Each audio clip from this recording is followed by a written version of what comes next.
great version. There's nothing wrong with the old show. In fact, it's arguably better than our show, right? Would you argue that? I would argue that. I would definitely argue that. I think it's apples to oranges. It is apples to oranges, but apples are definitely better than... Yeah. I disagree. They're sweeter, they're crunchy, fiber. You don't have to peel it.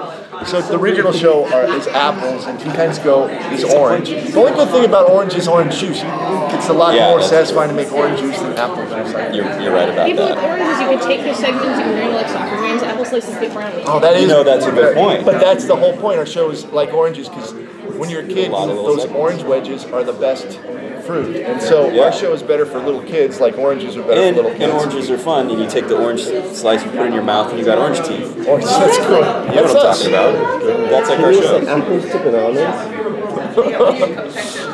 No, nobody says that. Nobody says apples to bananas. Except the Dole Company out there. That's pineapples.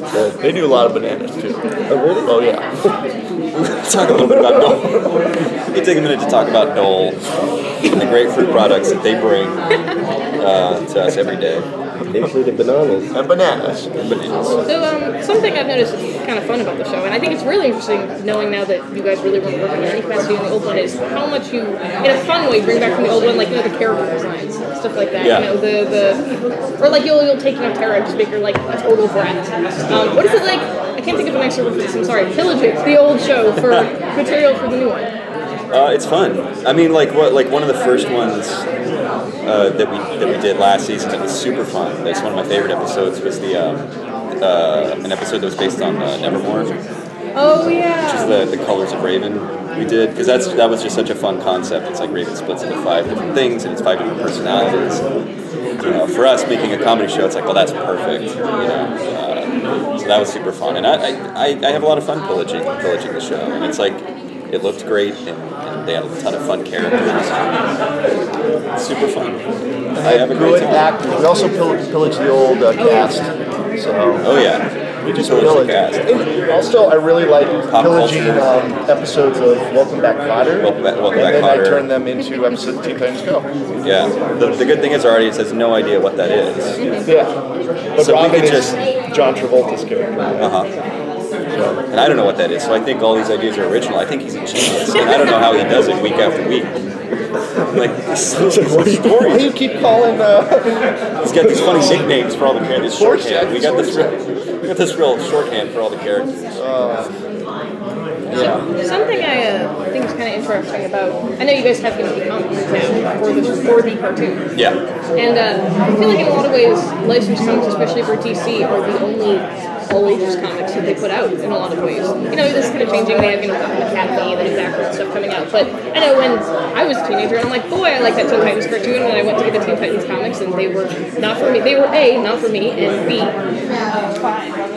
not great. We have no comment on the appropriateness. I personally loved all those comics and all the properties of DC and Warner Brothers. We support everything they do. That said, it is nice that we have some superhero characters that are made for children, which is a crazy concept. We're going to do an episode. I'm pitching this episode. It's not been written, but it's going to be about how people look at comic characters. They grow up with comic characters, and then they're like 40 years old, and they still want to appeal to these comic characters that were meant for them as children, because they don't move on to other things, which is fine. I don't mind that, but then they degrade like children-based. So we're going to do that, but we're going to do it with clowns instead. So the Teen Titans, like Cyborg and Beast Boy, are going to be really, they really like clowns. And then they're going to say, let's go get a clown for our birthday.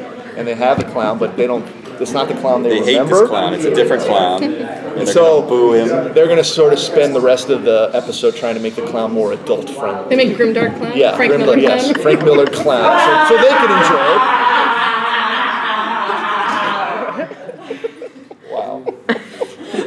That's Greg. That's the voice of Beast Boy. Yeah, I don't mind making the comic characters real, because I think it's cool, but then the flip side of it is I think it's insane when people like attack anything that's for a kid's audience, That's like, wait a second, these are essentially characters in tights, There's nothing realistic about this scenario at all. It's all fantastical. There should be a place for comics for kids. Do we all agree? Everyone in this Agreed. table Yes. agrees. We settle that debate. I mean, I felt very betrayed when I was 13 and I went to go to the comic book store and there was very little for me. Even though I was spending all my hard-earned money on Team Titans merchandise, they didn't want it enough to make a comic for me. Yeah. Yeah, I mean, they chased a certain audience in the 90s, I think, because it was sort of a collector's audience, and they were making tons of money, and, you know, now it's like you can't really find comics at the store or anything. You got to go specifically to comic shops. But you know, the digital age may change all that and make it a little bit easier to find. But I don't know. Our job is just to make stupid Teen Titans Go episodes. Oh yeah. Do you guys have any favorite episodes, characters, moments, songs? What's your favorite episode that you've done? My favorite song. We That wasn't made the question, but it wasn't part of. that was her question, but it wasn't You're my not question. asking the questions. Why do you get to ask the questions? You get to answer and you get to ask. I got the shirt. You got the nicest shirt. For those of you coming late, he is like, hey, look at me. I got a shirt with a neon stripe on it. Can you see the stripe from there, by the way? It's enjoyable, yeah. Like, what a jackass, right? He won't tell us where it's from, though. He won't. I think You can it's- go find it, I would- like I did, like I had to. No, no, it's not. I think you got it in Mervyn's. This one's been on the hanger for a while. I know. And I waited till this weekend to Got bring the it little out. hanger, little things. That's why I don't fold my clothes or put them on hangers, is because they get those hanger thingies, and it's not worth What's it. your favorite song? Oh. Well, it's an episode not out yet. Can I talk about that episode? Go ahead. Yeah. Okay. We have because this is how stupid we are. We have an episode about a bathroom. Oh yeah, this is good. And it starts off with like some characters, they have to use a bathroom, and then a creative exec came to us and they said, by the way, having characters stand outside a bathroom needing to go is never ever funny. Never funny. Never funny. So don't on do any this show I've joke. ever been on, it's never funny. And we took that as a challenge. Yeah. So we extended the whole moment to like super, super long proportions. We put a musical number in there about holding your pee. The And pee that dance. actually is my favorite song. So look forward into the episode called It's called Serious Business. Serious Business, because that's what happens in the bathroom. It's a place of serious business. It's also a magical place.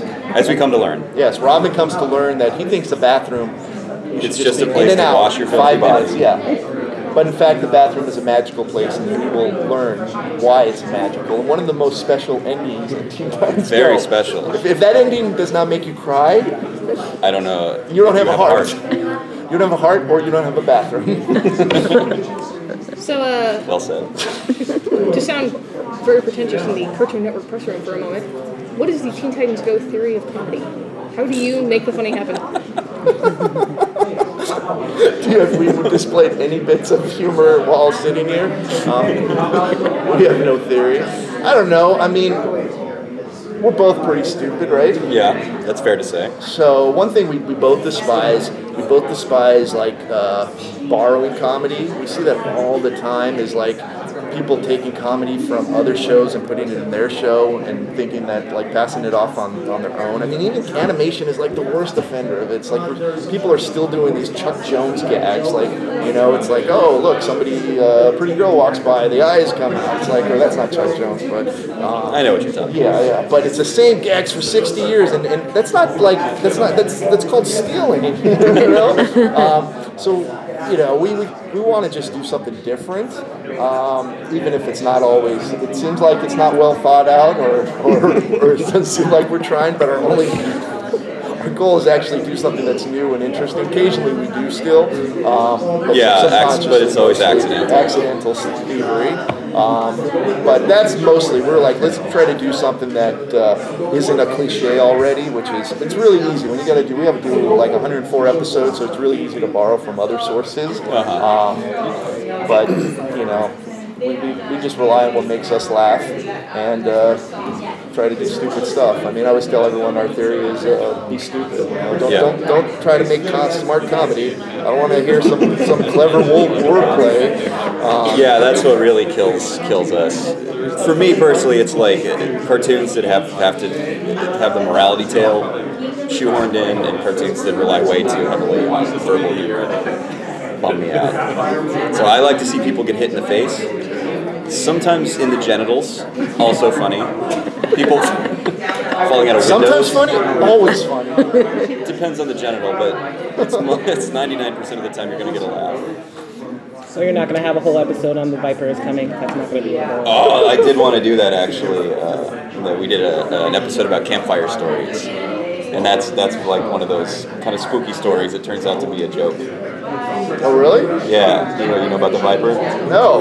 It's a little racist against like Eastern Europeans, I think. Is it? There was a whole entire G.I. Joe episode based around this thing. Really? Yes. So again, somebody already did it. We did an episode, by the way, around, because we have them all around telling campfire stories. Does anybody know the campfire story? Now that I got you where I want you, now I'm going to eat you. Anybody remember this? A little bit. A little bit. A little bit. We reprised this famous story. We actually did the If the log rolls If the log rolls over, we'll all be dead. Do you remember that? You remember that? Yeah.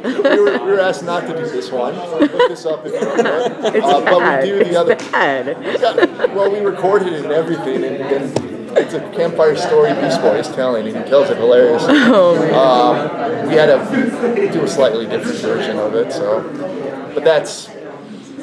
Yeah, that is one place we borrowed from. You know, anything that's like sort of reminds me of my childhood, I'll sort of throw in there too. The stuff that I got a kick out of, or experience. But yeah.